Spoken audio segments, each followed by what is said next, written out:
fun today because I have a suggestion that started out as a joke, but the more I thought about it, the more it made sense. Let me explain. Realtors, don't you just love it when you sell a house and the lender or realtor on the other side is someone that probably shouldn't be in the industry and has done maybe 1 or 2 transactions last year? I mean, isn't it just the best? You and the seller have to hold your rosary beads for 30 days just hoping the lender won't flop the deal. Meanwhile, you're helping the other agent do his or her job while doing yours, reminding them all along the way as to what's supposed to be happening but isn't. I mean, how fun and lucky are we that this happens? You know what I'm talking about. It's the neighborhood lender that's someone's aunt, brother, sister, or uncle that really works at Red Robin but dabbles in real estate or lending. You know what I'm talking about, right? It frustrates experienced and professional realtors and lenders alike to no end. Now, here's the funny or scary part. I haven't really figured out which one yet. Think about how absurd that really is and apply it to another industry or a profession. I mean, how would that conversation go if a NASCAR driver who is about to get in a race car at the Daytona 500 gets stopped by his staff and they won't let him in the car and the driver's like, "What? I totally practiced 1 time last year. Like, I got this. I'm golden. What's the problem? Let me have this thing." Or something more practical, like the Boeing engineer sitting down to engineer a plane that we are all about to ride in. He sits down, stretches his arm out after sharpening his pencil.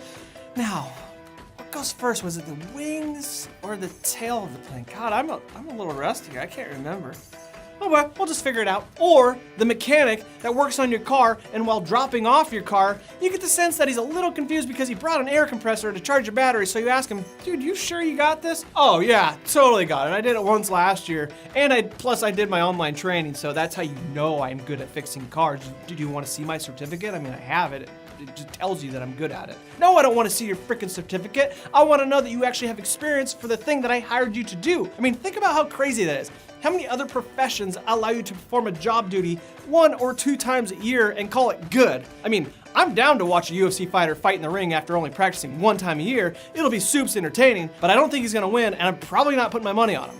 You know what I'm talking about, right? Am I the only one that finds this silly and funny, that this is okay in our industry? Am I crazy for bringing this up? I mean, please tell me if I'm alone here and if my standards are just too high. I mean, I don't think they are, but maybe. That's where the joke started, but then it turned into a good idea. Well, at least I thought so. What if we implemented a minimum standard for both loan officers and realtors? Something like you must close 1 transaction a quarter, which seems low, but we gotta start somewhere. Or maybe 1 every other month, or 6 transactions over the course of a calendar year. Something that keeps realtors and lenders sharp and in the game. And yes, both industries have continued education that helps the knowledge side of things, but nothing is better than real life experience. Guys, I've said this before a few times.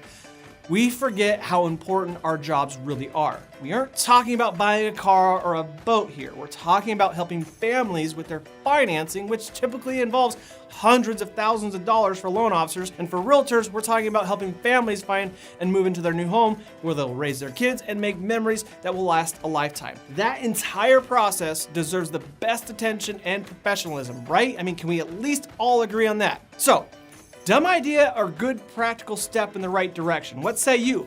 Feel free to agree or disagree, but tell us why in the chat log below. And if you agree, what do you think the minimum standard should be for yearly transactions? Let's dive into the comments below and figure this thing out, and we'll see you guys next week.